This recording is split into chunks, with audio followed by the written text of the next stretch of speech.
Bismillahirrahmanirrahim. Assalamualaikum warahmatullahi wabarakatuh. Waalaikumsalam warahmatullahi wabarakatuh. Alhamdulillahilladzi hadana lihada wa ma kunna linahtadiya laula an hadana Allah. Allahumma inna nas'aluka al-ilma nafi'an wa rizqan tayyiban wa 'amalan mutaqabbala. Allahumma ya mu'allima Adam 'allimna wa ya mufahhima Sulaiman fahhimna وعلمنا ما ينفعنا وزدنا علما يا كريم.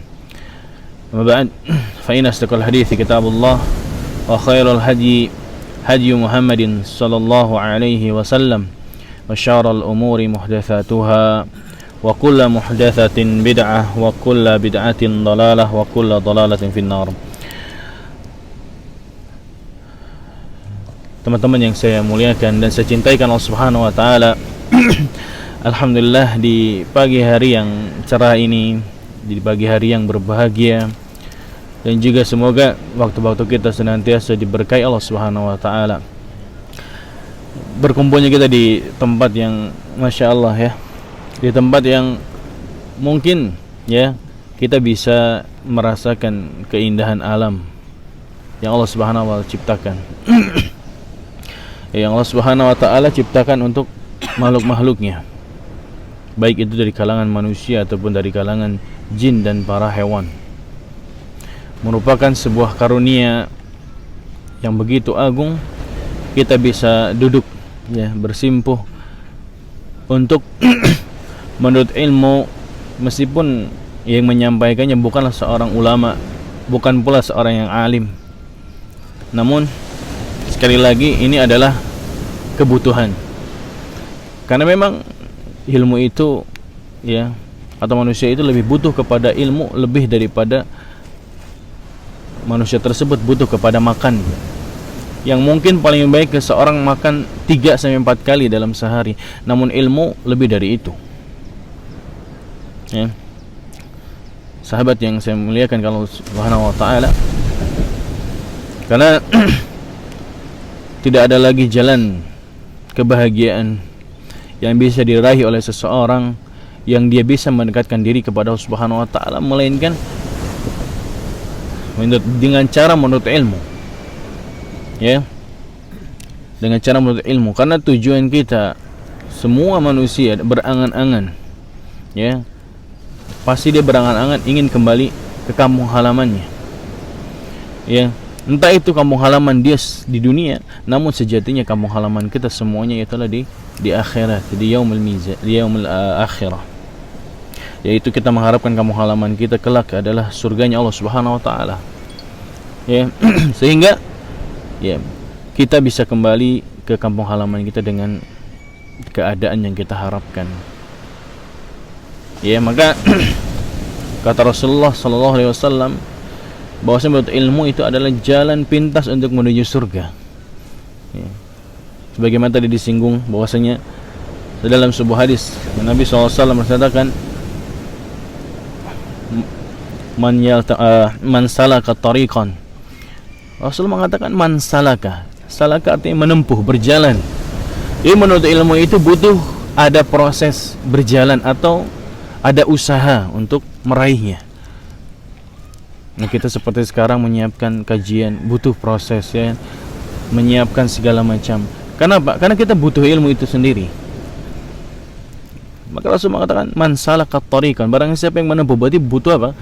Butuh proses untuk melalui jalan atau usaha. Man salaka tariqan yaltamisu fihi ilman, yang mana dia dengan berjalan tersebut mencari ilmu, menuntut ilmu. Apa kata Rasul? Apa janji Rasulullah SAW? Allah Subhanahu wa taala juga mengatakan sahalallahu lahu tariqan, atau sahalallahu bihi tariqan ila jannah, maka akan Allah mudahkan dengannya, yaitu dengan menurut ilmu tersebut untuk menuju surganya Allah Subhanahu wa taala. Kemudian namun Nabi SAW mengatakan illa zikrullah wa mawalah, kecuali zikir kepada Allah Subhanahu wa taala dan apa yang Allah Subhanahu wa taala ridhoi, senangi. Wal alimu wal muta'allim, dan seorang yang berilmu dan muta'allim, yaitu orang yang menuntut ilmu. Jadi jika kita ingin terbebas dari laknat Allah Subhanahu wa taala, maka jadilah dua keadaan, jangan jadi yang ketiga. Kalau kita Allah takdirkan menjadi seorang yang alim, maka jadilah kita menjadi orang yang alim rabbani, ya. Alim yang benar-benar takut kepada Allah Subhanahu wa taala dan senantiasa menuntut ilmu yang Rasulullah SAW ajarkan kepada para sahabat dan sampai kepada kita. Namun jika kita tidak bisa menjadi seorang alim, minimalnya kita menjadi orang yang muta'alim, orang yang senantiasa menuntut ilmu. Sampai kapan? Sampai Allah Subhanahu wa taala memanggil kita. Ya.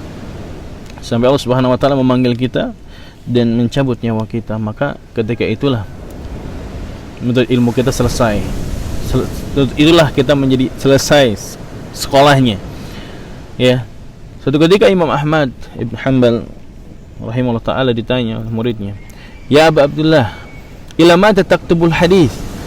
Wahai Abu Abdullah, kunyanya Imam Ahmad, sampai kapan kamu menulis hadis? Apa kata beliau? Minal mahbarah ilal maqbarah. Dari botol tinta, karena beliau menulis hadis-hadis dengan tinta, ilal maqbarah, sampai ke liang lahat, itu kuburan. Ya, karena beliau ya menunjukkan kepada kita, ya, ilmu itu tidak ada habisnya, tidak ada hentinya kecuali Allah Subhanahu wa taala telah mencabut nyawa-nyawa kita. Teman-teman yang saya muliakan Allah Subhanahu wa taala, ya, maka peran ilmu itu sangat penting.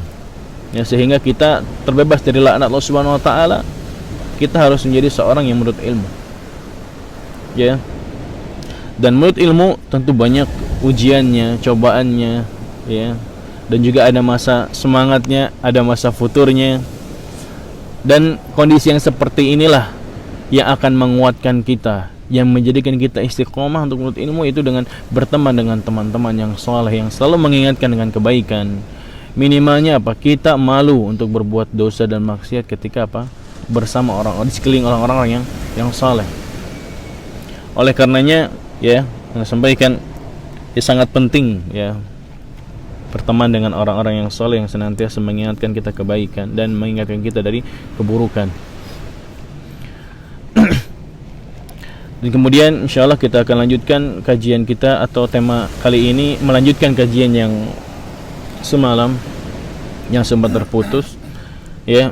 Namun sebelum kita mulai, ya, ana mungkin mengingatkan kembali, karena kita dalam kondisi safar seperti ini, maka banyak-banyaklah berdoa, ya, berzikir, ya, termasuk adab safar. Ketika kita melalui tanjakan, kita diperintahkan ingat untuk berzikir, mengatakan Allahu Akbar, Allahu Akbar. Ketika kita turunan, yes, kita katakan Subhanallah, Subhanallah, sehingga kita tidak terlena dengan trek yang Masya Allah, ya, yang Masya Allah, pokoknya, ya, ngerasa udah kayak naik sepeda sih, naik motornya di trek. Nah, namun dengan zikir Allah Subhanahu wa taala melindungi kita, ya. Melindungi kita dan melindungi kita selama perjalanan kita, ya, dari awal kita berangkat sampai nanti pulang, insyaallah. Kemudian juga ya, termasuk adab-adab safar juga, ya, tidak ugal-ugalan, atau yang ingatkan kembali ketika singgah di tempat, ya, kita berzikir, berdoa kepada Allah Subhanahu wa taala dengan mengatakan a'udzu bikalimatillahi tammati min syarri ma khalaq, ya, agar selamat dari gangguan-gangguan sekitar kita. Dan nanti, ya, insyaallah, ya, kita akan pulang pukul 12, Pak, ya, zuhur. Oh, 11 insyaallah, prepare, ya. Nah, teman-teman yang saya cintai Allah Subhanahu wa taala, ya, kita kembali melanjutkan materi kajian kita yang semalam, yang masih berkaitan dengan nasihat atau wasiat yang Nabi SAW ajarkan, ya, kepada sahabat Abu Dzar Al-Ghifari radhiyallahu anhu, ya. Ada 7 wasiat yang mungkin ini bisa menjadi nasihat untuk kita. Dan kita telah sebutkan 2 di malam hari, ya, ba'da salat maghrib, bahwasanya ausani khalili kekasihku telah memberikan wasiat kepadaku, ya, dengan bisab'in, dengan 7 wasiat. Yang pertama adalah bihubbil masakin, bihubbil masakin wa an adnuwa minhum, dan aku diperintahkan untuk mendekati mereka. Ya, kita sudah jelaskan bahwasanya nasihat ini bukan hanya tertuju kepada sahabat Abu Dzar Al-Ghifari, namun nasihat ini berlaku untuk kaum muslimin secara umum, sehingga kita bisa merealisasikan wasiat Nabi SAW. Ya, karena mendekati atau mendekat kepada orang-orang yang miskin, fakir, itu banyak faedahnya. Ya, sehingga kita minimalnya terhindar dari sifat sombong, angkuh, ya, dan merasa diri kita menjadi sama seperti mereka, sehingga kita merasakan apa yang mereka rasakan. Ya, contoh kita real, yaitu Rasulullah SAW, suri teladan kita, ya, orang yang paling dekat kepada orang-orang yang miskin. Ya, padahal beliau, kita ketahui bahwasanya beliau adalah seorang pemimpin, ya, dan juga beliau adalah panglima perang. Ya, beliau mengurusi banyak, entah itu harta zakat, baitul mal, ya, dan tidak melupakan para janda dan kaum yang lemah, kaum duafa. Maka Rasul memerintahkan Abu Dzar untuk mendekati orang miskin dan mendekat kepada mereka.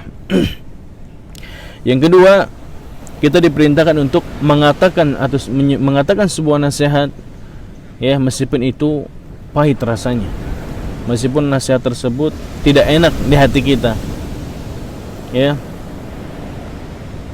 meskipun nasihat tersebut benar-benar seperti menampar pipi kita, namun sejatinya itu adalah nasihat, ya, yang tujuannya nasihat adalah menjadikan orang yang dinasihati itu menjadi lebih baik tentunya, bukan untuk menjatuhkan harga diri orang yang dinasihati, bukan merendahkannya, bukan, tapi tujuannya dia itu mengangkat agar derajatnya, ya, lebih tinggi di sisi Allah Subhanahu wa ta'ala. Itu yang kedua yang sudah kita jelaskan.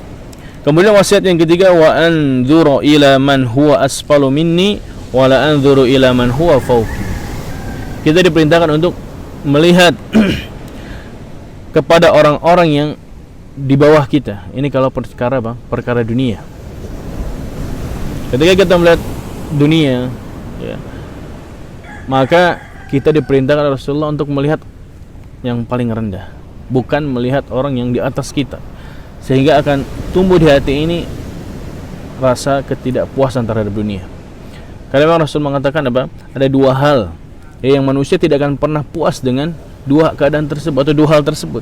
Yang pertama adalah talibul ilmi wa talibul mal wa dunya, yaitu orang yang menuntut ilmu, memang dia akan senantiasa haus, kering rasanya kalau hati ini tidak mendengar sebuah ilmu, tidak mendengar kajian, tidak menuntut ilmu. Hati itu kering, sebagaimana apa, ikan seandainya tidak terkena air, mungkin ketika itu hati kita sama seperti kondisi ikan yang dia terhempas di daratan. Karena memang hati kita butuh terhadap ilmu yang melebihi butuhnya kita kepada yang lainnya. Namun berbeda halnya jika kita melihat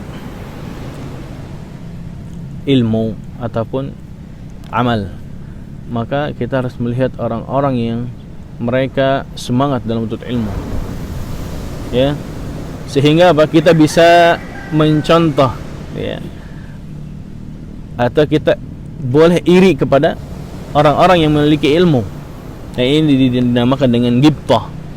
Ya, ghibthah ini adalah hasad, iri kepada orang-orang yang mereka bisa melakukan amalan-amalan, mereka bisa memiliki ilmu yang luas, yang dengan ilmu tersebut dia bisa melakukan amalan-amalan yang meskipun sedikit tapi pahalanya sangat besar. Sahabat yang dicintai Allah Subhanahu wa taala, ya, bahwasanya, ya, kita boleh iri kepada orang-orang yang mereka memiliki amalan-amalan yang sangat besar, yang banyak, ya. Namun memang ya tidak semua orang kemampuannya sama di antara satu dengan lainnya. Mungkin ada orang yang bisa sholat malam setiap hari rutin istiqomah, ya, dia tidak pernah ketinggalan baik dia dalam keadaan mukim ataupun safar. Namun ada yang orang berat melaksanakan sholat malam meskipun dipaksakan, ya. Nah, maka apa solusinya? Maka cari amalan yang mudah baginya. Allah Subhanahu wa taala memberikan mungkin harta bagi dia, maka dengan harta tersebut bisa dia gunakan untuk beramal. Dia bantu kaum muslimin yang kesulitan, orang-orang yang membutuhkan, orang-orang yang terlilit hutang, orang-orang yang lainnya yang memang itu adalah atau orang tersebut adalah berhak untuk kita tolong, maka bantulah. Jadi seseorang, ya, diperintah oleh Rasulullah, fattaqullaha mastata'tum, bertakwalah kepada Allah Subhanahu wa taala semampu kita. Kalau kita bisa mampu memberikan uang, berikan, ya. Maka beramal dan bertakwalah semampu kita. Bisa-bisanya misalkan yang hal-hal yang lain yang itu sifatnya bisa membantu. Misalkan kita bisa membantu dengan fisik tenaga kita, maka lakukanlah, ya. Bahkan banyak ya amal-amalan yang dianggap remeh mungkin, ya. Karena Rasulullah SAW pernah bersabda, la tahkiranna saghiratan, ya, atau la tahkiranna walau an talqa wajhuka biwajhin talik. Jangan pernah engkau meremehkan sebuah amalan meskipun engkau hanya bermuka ceria di hadapan saudara. Rasulullah, la walaka sadaqah, ini adalah sebuah sedekah, ya, yang tidak mengeluarkan materi, cukup tersenyum dan memasukkan kebahagiaan kepada hati seseorang. Ini juga sebuah kebaikan, dan ini tidak sulit sebetulnya. Semua kita insya Allah bisa untuk melakukan hal tersebut, ya. Itu wasiat yang ketiga.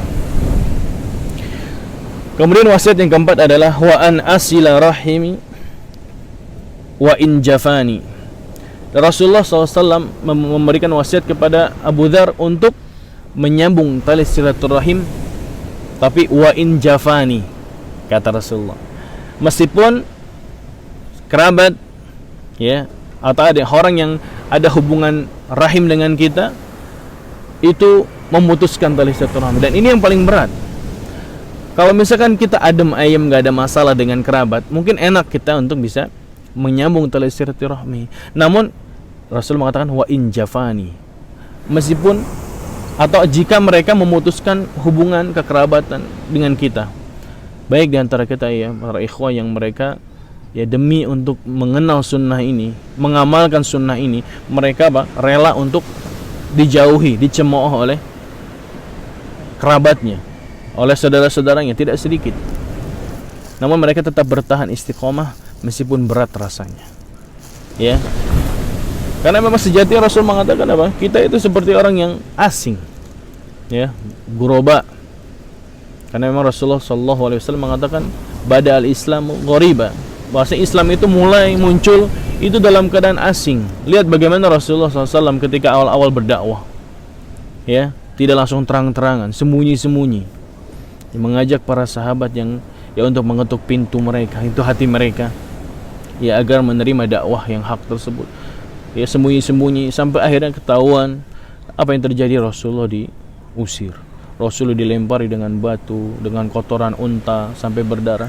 Namun Rasulullah bersabar, ya. Ketika diusir, Rasulullah bersabar. Bahkan setiap hari Rasulullah pergi ke mushola, ke masjid, Rasulullah selalu diganggu seorang anak Yahudi, ya. Sampai suatu ketika Rasulullah terheran, yang biasa setiap hari diganggu ketika pergi ke masjid, namun kali itu tidak diganggu. Maka Rasulullah merasa heran ketika Rasulullah mengetahui bahwasanya orang Yahudi tersebut sakit. Namun apa? Rasulullah SAW malah menjenguknya. Dan ini bukan perkara mudah, ya, tidak, bukan perkara mudah. Kalau dia kebaikan dibalas dengan kebaikan itu sangat mudah. Namun keburukan dibalas dengan kebaikan, ini yang sangat sulit. yang tidak semua orang bisa melakukannya. Ya. Maka Rasul mengatakan apa? Wa in jafani wa an yasilu rahimi wa in jafani. Kenapa? Karena hakikatnya kata Rasulullah, laisal wasilu bil mukafi.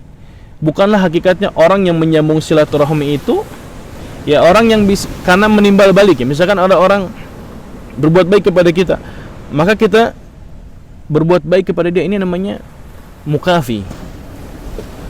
Ya, tapi hakikatnya orang yang menyambung silaturahmi apa? Innamal mukafi laisal alwasilu bil mukafi, innamal alwasilu man wasalahu wa in qata'aha. Yaitu orang yang tetap menyambung tali silaturahmi meskipun dia memutusnya. Nah, ini dia yang benar-benar butuh ujian. Ya, maka oleh karenanya ya, ketika mungkin posisi itu sekarang berada di atau posisi kita berada di puncak seperti itu, maka tetap bersabar sampai Allah Subhanahu wa taala membukakan pintu hatinya sehingga bisa memaafkan kita dan berusaha untuk kembali menyambung tali silaturahim tersebut. Nah, kemudian jamaah yang dimuliakan Allah Subhanahu wa taala, wasiat yang berikutnya adalah bahwasanya kita diperintahkan Allah Subhanahu wa taala Nabi sallallahu alaihi wasallam memposisikan dirinya atau memposisikan diri dia di hadapan orang-orang yang rendah. Artinya kita bergaul dengan mereka. Ya, bergaul dengan mereka. Sehingga kita bisa merasakan apa yang mereka rasakan dan juga menjadikan diri ini dan menjadikan hati tersebut menjadi hati yang senantiasa mudah untuk menerima nasihat, mudah untuk bisa beramal. Kenapa? Karena posisi seseorang yang Allah berikan kemudahan dalam segala hal ya, berbeda dengan orang-orang yang Allah uji dengan kekurangan. Artinya seseorang yang Allah mudahkan segala urusannya ya, tentu ya dia mungkin bisa beramal sebagaimana para sahabat dahulu saling iri ya, iri antara sahabat satu dengan sahabat yang lainnya. Dalam sebuah hadis ya, Nabi SAW datang seorang para sahabat. Jadi sahabat itu ya sama seperti kita. Ada yang mungkin ekonominya di atas, ada yang ekonominya di bawah. Yang ekonominya di bawah ya, atau menengah ke bawah, mereka ngadu sama Nabi SAW. Ya Rasulullah, dhahaba ahlud duthur bil ujur. Telah datang kepada kami apa? Ya, telah pergi ya orang-orang yang memiliki kekayaan, mereka membawa pahala yang banyak. Yusalluna kama nusalli, mereka salat sebagaimana kami salat ya. Wa yasumuna kama nasum, dan mereka berpuasa sebagaimana kami berpuasa. Akan tetapi wa yatasaddaquna bi fuduli amwali, akan tetapi mereka apa? Bisa bersedekah dengan harta-harta mereka yang kami tidak bisa melakukan hal tersebut. Kata Rasulullah, awalam adullukum ala syai'in, apa kalian ingin aku tunjukkan kepada hal atau sesuatu yang bisa menyainginya? Kata Rasulullah, inna likulli takbiratin sadaqah, sesungguhnya setiap takbir itu adalah merupakan sedekah. Wa kulli tahmidatin sadaqah, setiap tahmid adalah sedekah. Wa kullu tahlilatin sadaqah, dan setiap tahlil itu adalah sedekah. Maka tiga amalan tersebut menyaingi pahala orang-orang yang Allah Subhanahu wa taala berikan kelebihan harta. Yang orang-orang yang memiliki kekurangan harta, maka dia bisa menyaingi dengan amalan tersebut, zikir tersebut. Maka mereka bisa menyainginya atau menyamainya minimal. Namun ya, kondisi artinya apa? Hal tersebut diketahui oleh orang-orang yang memiliki ekonomi yang tinggi, akhirnya apa? Mereka tetap unggul ya dibanding orang-orang yang di bawahnya. Ya, artinya ya tetap itu dzalika fadlullahi yu'ti may yasha. Itulah ya keutamaan orang-orang yang Allah Subhanahu wa taala berikan kekayaan, maka dia bisa beramal dengan sesuka hati dia. Artinya dia bisa beramal sesuai kemampuan dia, baik itu amalan yang sifatnya badaniyah, dan dia juga bisa beramal dengan amalan-amalan maliyah. Ya, yaitu yang berupa harta. Karena banyak amalan-amalan yang bisa dilakukan ya yang hanya dengan harta. Contohnya bersedekah.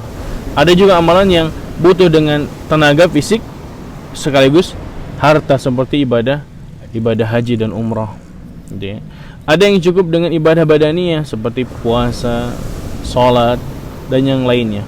Maka tetap orang-orang yang memiliki kelebihan harta lebih unggul ya dibandingkan orang-orang yang di bawahnya. Nah, teman-teman yang dimuliakan Allah Subhanahu wa taala, dan saya cintai karena Allah Subhanahu wa taala, kepada sahabat Abu Dzar bahwasanya Rasulullah SAW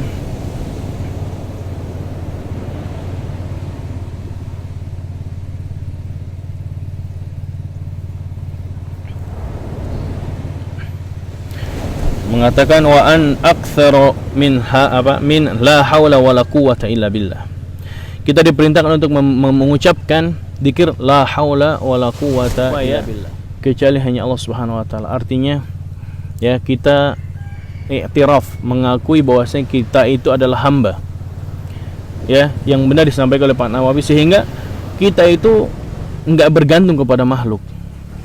Ketika kita mengatakan la haula wala quwwata illa billah, sejatinya adalah pengakuan kita kepada Allah Subhanahu wa taala bahwasanya kita itu makhluk yang lemah, makhluk yang tidak memiliki daya dan upaya kecuali karena Allah Subhanahu wa taala, sehingga kita bisa sampai ke tempat ini yang mungkin ya nggak terbayang kita itu bisa sampai sini, sampai di mana. Sampai pelajaran yang penting kemarin ya, memang kita belum punya tujuan destinasi dan juga belum punya tempat untuk bisa kita singgahi, sehingga beberapa kita yang mencari sana sini, ini menjadikan sebuah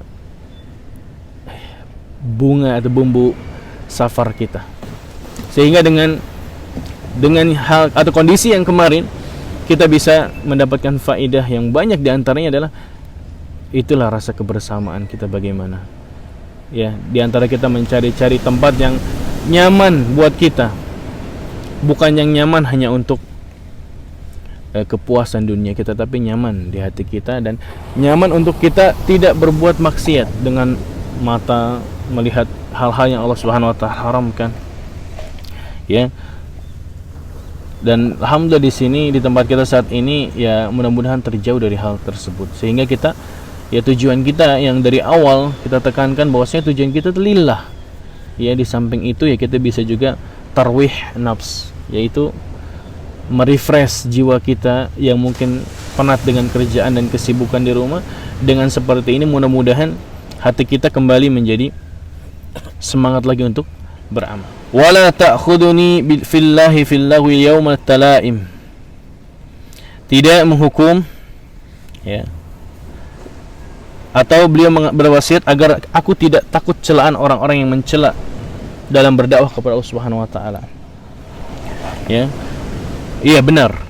Karena setiap kali orang yang berdakwah kepada Allah Subhanahu wa taala atau mendakwakan sunnah ini, maka kerap sekali dia akan ada cacian, caci makian, atau ada musuh-musuh ya yang Allah Subhanahu wa taala takdirkan untuk kita. Lihat bagaimana ujian yang terberat adalah ujian para nabi yang mereka diuji ya, mungkin dengan kaum-kaumnya. Yang kita ketahui semua para nabi hampir semuanya kan ya, itu memiliki musuh, ya, memiliki ujian yang berat. Bahkan memang yang terberat adalah ujian para nabi, ya, dibandingkan ujian-ujian ya orang-orang selain para nabi. Sehingga ketika kita Allah Subhanahu wa taala berikan ujian, maka kita sadar di atas ujian kita masih ada ujian-ujian yang terberat, sehingga merasakan oh iya, kita masih diberikan ujian yang jauh lebih ringan dibandingkan ujiannya para nabi. Kita nggak berdakwah sampai dilempari, sampai berdarah, dilempar kotoran. Kita hanya berdakwah hanya dijauhi, hanya dinyinyir, ya, hanya dijauhkan oleh teman kerja, tetangga, ya, tidak membuat kita lemah dan futur untuk mendakwahkan sunnah ini, ya. Maka oleh karena itu, ya, dengan adanya teman-teman yang saleh ini yang menguatkan kita tentunya, ya, yang kita berusaha untuk istiqamah di jalan Allah Subhanahu wa taala, sehingga Allah Subhanahu wa taala meridhai kita, ya, sehingga Allah Subhanahu wa taala meridhai kita. Kenapa? Karena kita masuknya surga kita kelak, ya, dengan izin Allah Subhanahu wa taala, bukan karena sebab amalan kita, bukan, ya, bukan semata itu. Rasulullah SAW pernah mengatakan, la yadkhuluna ahadukum bi'a'malikum, tidaklah salah satu di antara kalian atau di antara kalian itu masuk surga bukan karena sebab amalan-amalan kalian. Para sahabat lantas bertanya, wala anta ya Rasulullah, demikian juga engkau ya Rasulullah? Na'am, wala ana, begitu juga aku demikian. Illa ayyataghammadani lahi bi rahmatihi, kecuali karena rahmat Allah Subhanahu wa taala yang meliputiku. Artinya, ya, masuk surganya kita bukan karena banyaknya amalan kita, bukan, ya. Karena sejatinya kita tidak tahu, ya, amalan mana yang telah kita lakukan semenjak kita mengenal sunnah sampai saat ini. Apakah kita ada menjamin ada amalan yang diterima Allah Subhanahu wa taala? Tentu tidak, ya, tidak ada yang diketahui. Karena para sahabat, ya, kalau tidak salah Umar bin Khattab mengatakan, seandainya ada satu amalan yang aku ketahui diterima di sisi Allah Subhanahu wa taala, maka lebih aku sukai, lebih aku cintai daripada aku harus beramal 40 tahun lamanya. Karena satu amalan yang diterima udah pasti. Adapun 40 tahun lamanya kita beramal, ya, belum tentu diterima di sisi Allah Subhanahu wa taala. Kenapa? Sehingga kita tidak merasa sombong, ya, dan tidak tertipu dengan amalan-amalan yang selama ini kita kerjakan, ya, sehingga kita tidak sombong. Artinya apa? Saya sudah melaksanakan haji, sudah umrah, sudah berzakat, ya, mungkin saya lebih banyak amalannya daripada antum. Tidak, ya, justru semakin kita beramal harusnya semakin takut, jangan-jangan amalan saya selama ini hanya sia-sia, ya, tidak ada nilai di sisi Allah Subhanahu wa taala. Maka dengan hal seperti itu, maka tidak menjadikan kita menjadi sombong terhadap amalan-amalan kita. Nah, dan wasiat yang terakhir adalah wa an la as'alan nasa syai'an, ya, dan Rasulullah memberikan wasiat kepada Abu Dzar, jangan pernah engkau meminta kepada manusia sedikit pun. Bahwasanya Rasulullah SAW mengajarkan Abu Dzar agar hanya bergantung kepada Allah Subhanahu wa taala. Allahus Samad, karena Allah Subhanahu wa taala Maha tempat bergantung, tempat manusia bersandar kepada Allah Subhanahu wa taala, sehingga dia tidak butuh lagi makhluk. Artinya bukan berarti dia tidak butuh, ya, terhadap masyarakat atau teman-teman sekelilingnya, namun dia memiliki Allah Subhanahu wa taala, ya, yang bisa mengabulkan semua keinginan dan permintaan dia. Karena kita ketahui, ya, bahwasanya kalau misalkan kita meminta atau sering meminta kepada manusia, tentu manusia itu akan bosan. Jangankan sama teman, ya, sama saudara sendiri, kalau kita minta terus, pasti saudara tersebut akan marah. Namun Allah, ya, sangat senang jika hambanya meminta. Bahkan Allah Subhanahu wa taala mencela, aku tidak suka, ya, kata Allah Subhanahu wa taala, ud'uni astajib lakum. Berdoalah kepadaku, niscaya akan aku ijabah doa kalian. Ya, ud'uni astajib lakum. Innal ladzina yastakbiruna an ibadati sayadkhuluna jahannama dakhirin. Sesungguhnya orang-orang yang yastakbirun, yang sombong, yang enggan meminta kepada Allah Subhanahu wa taala. Apa? Kata Allah Subhanahu wa taala, akan Allah Subhanahu wa masukkan ke dalam neraka dalam keadaan terhina bina. Ya. Berarti Allah Subhanahu wa taala lebih suka dipinta. Ya. Allah enggak suka sama orang yang sombong, yang enggak mau minta sama Allah. Ya. Bahkan di dalam surah Al-Baqarah, ya, Allah Subhanahu wa taala berfirman, wa idza sa'alaka ibadi anni fa inni qarib. Apabila hamba-hambaku bertanya tentangku, katakanlah wahai Muhammad, sesungguhnya aku ini dekat. Ujibu da'watad da'i idza da'an. Aku itu mengabulkan, ya, semua doa-doa atau permintaan-permintaan orang-orang yang meminta kepada Allah Subhanahu wa taala, dan sehingga jauh terhadap sifat menyandarkan diri kepada makhluk.